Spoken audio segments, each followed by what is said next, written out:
शुक्ला अभी इस पर रिएक्ट करना चाहते हैं, शादाब चौहान भी रिएक्ट करना चाह रहे हैं, लेकिन शुभराष्ट्रा आपका कमेंट क्या है कि आपको लगता है जो 24 की बात हो रही है और जो मुस्लिम डिप्टी सीएम की बात हो रही है उसको लेकर आपकी प्रतिक्रिया, योर फर्स्ट रिएक्शन? ये तो पुनरावृत्ति है उसी कालखंड की जिस कालखंड में देश का विभाजन हुआ था। ये जो डिबेट्स हैं, मैं पहले से भी कहती आ रही हूँ आमिर जी, कि जिस तरीके से हमारे देश में सांप्रदायिक डिबेट्स तीखी हो रही हैं, वो कहीं ना कहीं 1920 की याद दिलाती हैं। तो इस पे ज्यादा प्रतिक्रिया व्यक्ति क्या दे सकता है? आपने जिस तरीके से माहौल बनाया देश में, एक ऐसा सांप्रदायिक माहौल तैयार हुआ जहां पर कोई सिर्फ मुस्लिम वोट बैंक की बात कर रहा था, और वो वोट बैंक की बात करते करते पॉलिटिकल पार्टीज बनी जो कि आज छाती ठोक कर ये कहती हैं, सेक्युलर देश में ये कहने की हिम्मत होती है उनकी कि हम मुसलमानों के रहनुमा हैं, हम मुसलमानों की पार्टी हैं। और इसको सिर्फ वैचारिक शह नहीं मिला, इसको कॉन्स्टिट्यूएंसी वाइज इलेक्टोरल शह मिलता रहा, चुनावी शह मिलता रहा। तो ये उसका परिणाम है। आगे क्या होने वाला है, आगे कैसे इसको कंटेन किया जा सकता है, ये तो भविष्य के गर्भ में वो चीज है। लेकिन एक बात हमें समझनी होगी कि ये जो पूरा का पूरा मामला है, इस मामले को तूल देना बहुत जरूरी है, और इस मामले पर वृहद परिचर्चा टेलीविजन डिबेट के अलावा वैचारिक समूहों में होने की बहुत जरूरत है, क्योंकि ये देश के लिए अच्छा नहीं है, देश के भविष्य के लिए अच्छा नहीं है। आगे आने वाले 5-6 साल में जो भी नेतृत्व है वो शायद जी अशाप रिबटल आचार्य प्रमोद कृष्णम। देखिए, मैं शुभरास्ता जी को सुन रहा था, मैंने सबको सुना, लेकिन मैं आपसे अमीश जी आपके माध्यम से ये सवाल करना चाहता हूं कि इस देश का राष्ट्रपति मुसलमान नहीं रहा क्या? कितनी बार मुसलमान रहे इस देश के राष्ट्रपति? तो राष्ट्रपति मुसलमान हो सकता है। फखरुद्दीन अली अहमद साहब रहे, डॉक्टर जाकिर हुसैन रहे, कलाम साहब रहे। इस देश का उपराष्ट्रपति मुसलमान हो सकता है, इस देश का चीफ जस्टिस ऑफ इंडिया मुसलमान हो सकता है, इस देश में भारत का गृह मंत्री मुफ्ती मोहम्मद सईद रहे, वो मुसलमान हो सकता है। तो किसी राज्य का डिप्टी चीफ मिनिस्टर या होम मिनिस्टर होना किसी मुसलमान का गुनाह कैसे हो सकता है? ये हिंदू मुसलमान की जो बात है, ये अब तो चुनाव चला गया, अब क्यों की जा रही है? और जहां तक रहा कि सेक्युलर देश है और सेक्युलर देश नहीं है, तो शुभरास्ता जी आज ये कह रही हैं कि सेक्युलर देश है, तो बहुत अच्छी बात है, बधाई आपको कि कम से कम आप मानते हैं कि देश सेक्युलर है। लेकिन मेरा निवेदन है कि इस देश में आप ये इल्जाम जो लगा रही हैं कि ये ध्रुवीकरण, पोलराइजेशन और मुस्लिम तुष्टीकरण की राजनीति, धर्म की राजनीति, इसे धर्म की राजनीति करना नहीं कहते हैं, ये तो उनका हक है। अगर हक की मांग कोई करता है तो लेकिन वो हक वोट के आधार पे मांगा जा रहा है ना, वो हक वोट के आधार पे मांगा जा रहा है ना। वो कहा जा रहा है कि हमने इतनी सीटें दिलवाई, इसलिए आप हमें दीजिए। डेमोक्रेसी के अंदर सब कुछ वोट से ही तय होता है। डेमोक्रेसी में सब कुछ वोट से तय होता है अमित जी। वोट से ही सरकार बनती है, वोट से विधायक बनते हैं, वोट से सांसद बनते हैं, वोट से मुख्यमंत्री बनता है, वोट से प्रधानमंत्री बनता है, सब वोट से होता है। तो अगर वोट से ही बिल्कुल वो कह रहे हैं कि बदले में हमें कुछ मिलना चाहिए, आदर्श रूप में तो मुस्लिम सीएम ही होना चाहिए, क्योंकि सरकार ही हमारी वजह से बनी है। शफी सादी ने बोला कि सरकार ही हम लोगों की वजह से बनी है, आदर्श रूप में तो सीएम हमारा होना चाहिए, क्योंकि अगर हमारा वोट नहीं मिलता तो कांग्रेस का शासन ही नहीं आता, कर्नाटक के अंदर इतनी बड़ी जीत नहीं मिलती। शुभरास्ता सेकुलर देश है तो मुस्लिम डिप्टी सीएम बन सकता है, होम मिनिस्टर भी बन सकता है। डिमांड तो हो ही रही है, शोएब जमाई डिमांड कर रहे हैं कि आरोप लगाया गया कि मैंने जिस तरह से लंपटों ने जिस लड़की को मुस्कान के साथ जो करा था, उनको घसीट के पकड़ना चाहिए। अब आमिर जी, एक तो मेरे पर इल्जाम लगा कि मैं देश को सेक्युलर नहीं मानती, और आज मान रही हूं, ऐसा बिल्कुल भी नहीं है। मैं कहती हूं कि इस देश को हिंदू राष्ट्र होना चाहिए, लेकिन जब तक हमारे संविधान में संशोधन नहीं होता है और ये सेक्युलर शब्द नहीं हटाया जाता है, तब तक ये देश सेक्युलर है। और मैं इसको क्यों नहीं मानूंगी, मैं इस देश की नागरिक हूं। लेकिन ये जो मोहम्मद अली जिन्ना वाला तर्क दिया जा रहा है कि इस देश में सब कुछ सिर्फ और सिर्फ प्रोपोर्शनल रिप्रेजेंटेशन पे डिसाइड होगा, ये तर्क गलत है। आज लोग हवाला दे रहे हैं कि हमारे यहाँ अब्दुल कलाम प्रेसिडेंट रहे, हमारे यहाँ हमने इनको एजुकेशन मिनिस्टर बनाया। बात उसकी नहीं है आचार्य जी। आप मुझे बताइए कि क्या अब्दुल कलाम ने इस बेसिस पे नेगोशिएट किया था कि आप मुझे प्रेसिडेंट इसलिए बनाओ कि मैं मुसलमान हूं? मैं बार बार कह रही हूं, ये जो आज की भाषा है और ये जो तेवर है, ये 1920 का तेवर है, जब हमारे देश में विभाजन की नींव डाली जा रही थी। तो इस चीज को समझना बहुत जरूरी है। और दूसरी बात आमिश जी, अगर ये कहा जा रहा है कि मुसलमान, एक तो मुझे ये बोलने में भी खराब लगता है कि हिंदू या मुसलमान सिर्फ अपने नंबर के हिसाब से डेमोक्रेसी में चीजें डिसाइड करें, तो फिर अगर ये 80% तो होता ही है करने पर उतारा नहीं, ये तो होता ही है। कर्नाटक के अंदर वोकालिंगा अलग था, वोकालिंगा अलग था, लिंगायत अलग था, दलित अलग था, एससी अलग था, ओबीसी अलग था, ब्राह्मण अलग था। दूसरी तरफ तो मुसलमान ही था ना, ये तो होता ही है। अच्छा आप यूपी आ जाइए, दलित अलग, यादव अलग, राजपूत अलग, ठाकुर अलग, ब्राह्मण अलग, अरे यहां तक तो ओबीसी के अंदर सैनी मौर्य अलग कर देते हैं ये लोग। होता ही है ये, तो इसमें कोई नई बात तो नहीं है। बिहार क्या बात है, बिहार में ऐसा होता है, महाराष्ट्र में ऐसा होता है, कौन सा तमिलनाडु में ऐसा होता है, कौन सा ऐसा राज्य है जहां ऐसा नहीं होता है? Kashmir to Kanyakumari this happens. सहमत हूं आमिश जी। आप कहां रह रही हैं? जी, मैं आपकी बात से पूर्णतः सहमत हूं। मैं आपसे ये कह रही हूं कि अगर ये जो भी, क्योंकि हम राजनीति की जब बात करते हैं और राजनीतिक विजन की बात करते हैं, तो हम कई बार ऐसी चीजें बोलते हैं, ऐसी चीजों पे मंथन कर सकते हैं जिसकी भविष्य में संभावना हो। मुझे भविष्य में हिंदू एकता एक संभावना दिखती है। अगर आचार्य कुछ शाप पर बटन देना चाह रहे हैं। मैं आमिश जी 5 सेकंड मैं सिर्फ एक प्रश्न पूछ लूं, फिर वो रिबटल दें। जी। अगर इस देश के 80% हिंदू एक हो जाएं, और मैं जिस एरिया में रहती हूं वहां पर अगर ये हिंदू डिसाइड करने लगे कि इस एरिया में कोई मुसलमान नहीं घुसेगा, हम किसी मुस्लिम को घर नहीं देंगे, तब भी ये डेमोक्रेसी की बात होगी क्या? समय की ब्रेकिंग स्टोरी है, 2024 की तैयारी अब शुरू हो गई है। ममता बनर्जी ने कांग्रेस को संदेश दिया है कि मैं 200 सीटें छोड़ने को तैयार हूं। 2024 को लेकर यह बड़ा बयान दिया है ममता बनर्जी ने। जहां आप मजबूत हैं, हम आपका समर्थन करेंगे, हर ढंग से समर्थन किया जाएगा, लेकिन कांग्रेस भी हमें समर्थन करे। यानी बंगाल में कांग्रेस समर्थन करे ममता बनर्जी का, और ममता बनर्जी उनका हर जगह समर्थन करेंगे। लेकिन यह इंटरेस्टिंग है कि सोचिए, अगर ममता बनर्जी यूपी में समर्थन करेंगी तो क्या हासिल होगा, ममता बनर्जी अगर दिल्ली में समर्थन करेगी तो क्या हासिल होगा, ममता बनर्जी अगर कर्नाटक में समर्थन करेगी तो क्या हासिल होगा। हां, अगर कांग्रेस बंगाल में समर्थन करेगी तो ममता को बड़ा फायदा जरूर हो जाएगा। लेकिन ये वही है जैसे मुलायम सिंह यादव का साथ दिया था कांग्रेस पार्टी ने, और कांग्रेस समाप्त हो गई थी उत्तर प्रदेश के अंदर। लेकिन अभी इस समय बंगाल के अंदर भी स्थिति तो कुछ ऐसी है। मैं सीधा रुख कर लेता हूं, मेरे साथ कई सारे मेहमान जुड़ रहे हैं, इस चर्चा के अंदर जुड़े हुए हैं लगातार। लेकिन शादाब चौहान, 24 में सब एक हो जाएंगे तो मोदी हार जाएगा, ये हर विपक्ष का नेता कह रहा है। लेकिन बात वहीं खत्म नहीं होती, बात वहां तक जाती है जब जीत जाते हैं तो तब क्या।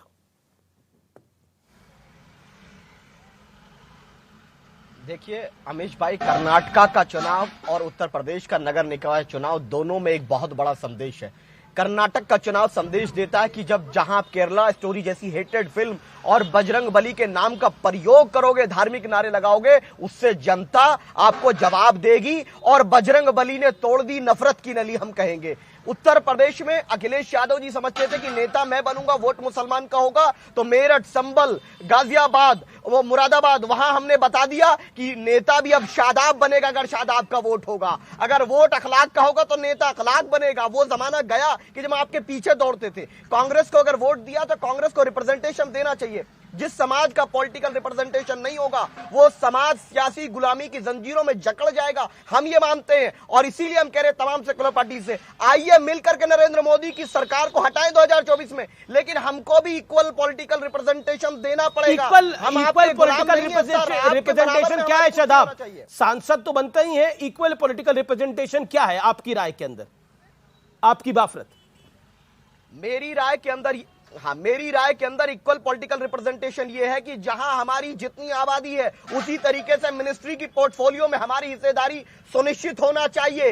और मैं तो कहता हूं कि इंशाल्लाह एक दिन भारत का प्रधानमंत्री भी मुसलमान बने, क्या बुराई है? सिख भी बने, ईसाई बने, दलित बने, हम तो चाहते हैं सबको अवसर मिले, राजनीतिक रिप्रेजेंटेशन मिले। और वो भारत की जो 2024 की सरकार बनेगी, हम चाहते हैं कि उसमें गृह या रक्षा या शिक्षा या स्वास्थ्य मुख्य मिनिस्ट्री की पोर्टफोलियो में से एक मिनिस्ट्री मुसलमानों को भी दी जाए। हम भी देश की सेवा करना चाहते हैं, देश के तमाम वर्गों की सेवा करने का अवसर मिलेगा। तो हम लोग ने ब्रिगेडियर उस्मान बनकर सेवा की है, इरफान पठान बनकर सेवा की है, एपीजे अब्दुल कलाम बनकर सेवा की है, अब शादाब और हम तमाम चाहते हैं कि हम देश की सेवा तमाम इरफान पठान ने, एक सेकंड, आपने बोला ब्रिगेडियर उस्मान ने जरूर देश की सेवा करी, लेकिन उसने बदले में बोला कि मुझे आप मुख्यमंत्री बना दीजिए।